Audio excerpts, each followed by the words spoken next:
అసెంబ్లీలో శ్వేతపత్రం విడుదల చేయడంపై హస్తం నేతలు అంతర్మదనంలో పడ్డారు.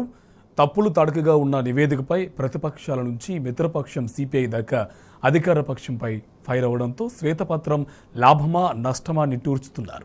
ఇదే అంశకు సంబంధించి మరింత సమాచారం మా కరెస్పాండెంట్ సూరజ్ మనకి ఫోన్ లైన్లో అప్డేట్స్ అందిస్తారు. సూరజ్, అప్డేట్స్ ఏంటి? శాసనసభలో ఇవాళ శ్వేతపత్రం పైన చర్చ జరిగిన విషయం తెలిసిందే. అయితే శ్వేతపత్రం శాసనసభలో సమర్పించడం లాభమా నష్టమా అనే కోణంలో తీవ్ర చర్చ జరుగుతుందని చెప్పాల్సి ఉంటుంది. హస్తం నేతలైతే కొంత అంతర్మదనంలో పడ్డ పరిస్థితులు చాలా స్పష్టంగా కనిపిస్తున్నాయి. ఎందుకంటే ఈ నివేదిక పైన ప్రతిపక్షాల నుంచి మిత్రపక్షం సిపిఐ దాకా అధికార పక్షం పైన కొంత ఆగ్రహం వ్యక్తం చేసిన పరిస్థితి కనిపించింది. నివేదిక అంతా కూడా కొంత తప్పుల తడకగా ఉన్నదనే అభిప్రాయాన్ని వాళ్ళు వెలిబుచ్చారు. శ్వేతపత్రం విడుదల చేసి నివేదిక మీద ప్రసంగించకుండానే ప్రతిపక్షాల ద్వారా చర్చను ప్రభుత్వం ప్రారంభించడం కూడా కొంత విమర్శలు వెలువెత్తాయి. సీఎం, డిప్యూటీ సీఎం, మంత్రుల మధ్య కూడా సమన్వయం లోపించింది. ప్రతిపక్షాలు అడిగిన ప్రశ్నలపై ముగ్గురు 3 రకాల సమాధానాలు చెప్పిన వైనం పైన కూడా సభలో కొంత గందరగోళ పరిస్థితి నెలకొంది. ఆర్థిక వ్యవస్థ విధ్వంసం అయిందని ఆర్థిక శాఖ మంత్రి భట్టి విక్రమార్క వ్యాఖ్యానించిన విషయం తెలిసిందే. రాష్ట్రం దివాలా తీయలేదు, మేము అసెంబ్లీలో ప్రవేశపెట్టింది కేవలం ప్రోగ్రెస్ రిపోర్ట్ మాత్రమే, అప్పులు చేయడం సహజమని చెప్పేసి కూడా శాసనసభ వ్యవహారాల మంత్రి శ్రీధర్ బాబు ఈ బట్టి మాట్లాడిన తర్వాత వ్యాఖ్యానించిన పరిస్థితి కనిపించింది. వీటికి భిన్నంగా రాజకీయంగా ఎవరినో విమర్శించడానికో లేక ఎవరినో బదనాం చేయడానికో శ్వేతపత్రం విడుదల చేయలేదని చెప్పేసి స్వయంగా సీఎం వ్యాఖ్యానించడం, ముగ్గురు 3 వర్షన్స్ వినిపించినట్టుగా అయింది.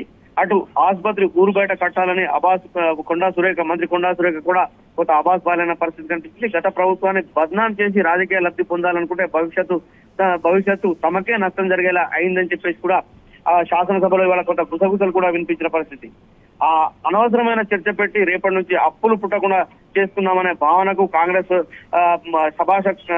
శాసనసభ పక్షం వచ్చినట్లుగా కూడా ఒక అభిప్రాయం వ్యక్తం అవుతుంది. ఇక ప్రతిపక్ష నాయకులు కూడా దీనిపైన తీవ్రంగానే స్పందిస్తున్న పరిస్థితి కనిపిస్తుంది. ఎందుకంటే రాష్ట్ర మాజీ మంత్రి కేటీఆర్ ఇప్పటికే ఏవైతే 6 హామీలు ఇచ్చి కాంగ్రెస్ పార్టీ అధికారంలోకి వచ్చిందో ఆ 6 హామీలను ఎగివేసేందుకే ఈ శ్వేతపత్రాల రూపంలో ఒక హైడ్రామాకు తెరలేపిందని చెప్పేసి వ్యాఖ్యానించిన పరిస్థితి కనిపిస్తుంది. ఇక ఇవాళ శాసనసభలో స్వయంగా మాట్లాడిన మాజీ ఆర్థిక మంత్రి హరీష్ రావు కూడా కాస్త తీవ్రంగానే విమర్శలు చేసిన పరిస్థితి కనిపించింది. అధికార పక్షం ఏదైతే మన ప్రజలను ఇలా రాష్ట్రం అప్లపాలైందని చెప్పేసి భయప్రాంతాలకు గురి చేసే ప్రయత్నాలు చేస్తున్నారని చెప్పేసి కూడా ఆయన తీవ్రంగా మండిపడ్డారు. మరోవైపు ఇది ఖచ్చితంగా రాష్ట్ర ప్రయోజనాలకు దెబ్బ కొట్టే విధంగా ఉంటుందని చెప్పేసి కూడా మాజీ ఆర్థిక శాఖ మంత్రి హరీష్ రావు వ్యాఖ్యానించిన పరిస్థితి కనిపించింది. బహుళజాతి సంస్థలు కావచ్చు, పెద్ద పరిశ్రమలు కావచ్చు, ఇతరత్ర ప్రాజెక్టులు రాష్ట్రానికి రాకుండా అయిపోయే ప్రమాదం పొంచి ఉందని చెప్పేసి కూడా ఆయన వ్యాఖ్యానించిన పరిస్థితి కనిపిస్తుంది. ఇక సిపిఐకి సంబంధించిన ఎమ్మెల్యే కూనంనేని మాట్లాడుతూ ఇది సెల్ఫ్ కాంట్రాడిక్టరీ అనే ఒక పదాన్ని వాడుతూ ఆయన వ్యాఖ్యానించిన పరిస్థితి కనిపిస్తుంది. ఆర్థిక శాఖ అధికారులు కూడా ఈ శ్వేతపత్రం పైన అదే అభిప్రాయం వ్యక్తం అవుతున్న పరిస్థితి కనిపిస్తుంది. వాళ్ళు కూడా అదే కోణంలో దాన్ని చూస్తున్న పరిస్థితి కనిపిస్తుంది. తమకు తామే కౌంటర్ ఇచ్చుకుంటున్నట్టుగా కూడా ఆర్థిక శాఖ అధికారులు భావిస్తున్నారనే వాదనలు కూడా బలంగా వినిపిస్తున్నాయి. అయితే వాస్తవాలు తాము ఎప్పటికప్పుడు కంట్రోలర్ అండ్ ఆడిటర్ జనరల్ సమర్పిస్తాం కనుక రాజకీయ పార్టీలు అంటే ఏ అధికారంలో ఉన్న రాజకీయ పార్టీలు వాటిని వివిధ కోణాల్లో ఎక్స్పోజ్ చేయడము, వివిధ కోణాల్లో ప్రొజెక్ట్ చేయడం వెరీ కామన్ అని చెప్పేసి కూడా ఆర్థిక శాఖ ఉన్నతాధికారులు వ్యాఖ్యానిస్తున్న పరిస్థితి కనిపిస్తుంది. రాజకీయ పార్టీలు ఈ నివేదికలను ఇంటర్ప్రిట్ చేసే విధానంతో తమకు సంబంధం లేదనే ఒక అభిప్రాయాన్ని కూడా ఆర్థిక శాఖ అధికారులు వ్యక్తం చేస్తున్నారు. ఎందుకంటే పూర్తి ఏవైనా కానీ ఆర్థిక శాఖకు సంబంధించిన లెక్కలు కావచ్చు, ఇతరత్ర గణాంకాలు కావచ్చు, అన్ని కూడా ఆ ఫ్యాక్ట్స్ ను కంట్రోలర్ అండ్ ఆడిటర్ జనరల్ కి ఎప్పటికప్పుడు సబ్మిట్ చేస్తాం కనుక ఇక మిగిలిన విషయాలన్నీ కూడా రాజకీయమే చెప్పేసి కూడా వాళ్ళు వ్యాఖ్యానించిన పరిస్థితి కనిపిస్తుంది. రాజకీయ పార్టీలు వీటిని భిన్న కోణాల్లో చూసి అధికారంలో ఏ పార్టీ ఉంటే వాళ్ళకు అనుగుణంగా అన్వయించుకునే పరిస్థితి ఉంటుందని చెప్పేసి కూడా ఒక వ్యాఖ్య వినిపిస్తున్న పరిస్థితి కనిపిస్తుంది. ఇక రాష్ట్ర ఆర్థిక స్థితిగతులపైన శ్వేతపత్రాల పేరిట ఇలా లేనిపోని గందరగోళం సృష్టిస్తే అది రాష్ట్ర ప్రయోజనాలను పూర్తి స్థాయిలో దెబ్బతీస్తుందనే అభిప్రాయాలు కూడా చాలా స్పష్టంగా వెలువెత్తున్న పరిస్థితి కనిపిస్తుంది. అయితే మాజీ ఆర్థిక శాఖ మంత్రి హరీష్ రావు సభలో వ్యాఖ్యానించారో బహుళజాతి సంస్థలు కావచ్చు, పరిశ్రమలు కావచ్చు, ప్రాజెక్టు కావచ్చు, ఇతరత్ర పెట్టుబడులు తరలిపోయే ప్రమాదం ఉందని చెప్పేసి, అంటే గత ప్రభుత్వం పూర్తిగా అన్ని రకాల కూడా అభివృద్ధి పథంలో ముందుకు తీసుకెళ్లిన పరిస్థితి ఇవాళ వాటిని శ్వేతపత్రాల పేరిట అనవసరంగా శాసనసభలో ప్రవేశపెట్టి ఒక గందరగోళ పరిస్థితిని సృష్టించి ప్రజలను కన్ఫ్యూజ్ చేసే పరిస్థితులను ఆయన తీవ్రంగా దుయ్యబట్టిన పరిస్థితి కూడా కనిపించింది.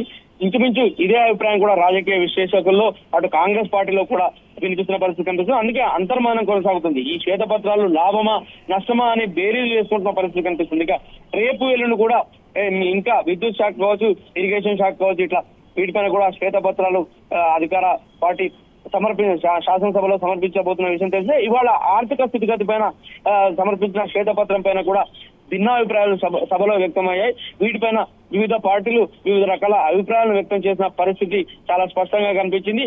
ఇది ముమ్మాటికి రాష్ట్ర ప్రయోజనాలను దెబ్బతీసే విధంగా ఉండబోతుందనే అభిప్రాయం నిర్దిష్టంగా వెలువడిందని చెప్పాల్సి ఉంటుంది.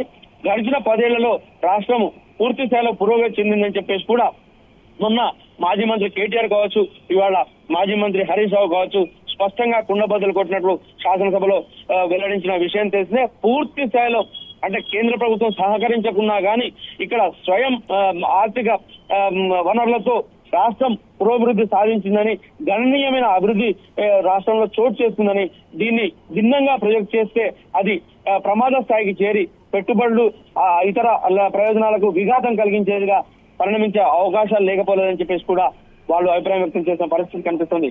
Karthik. Right, thank you Suraj.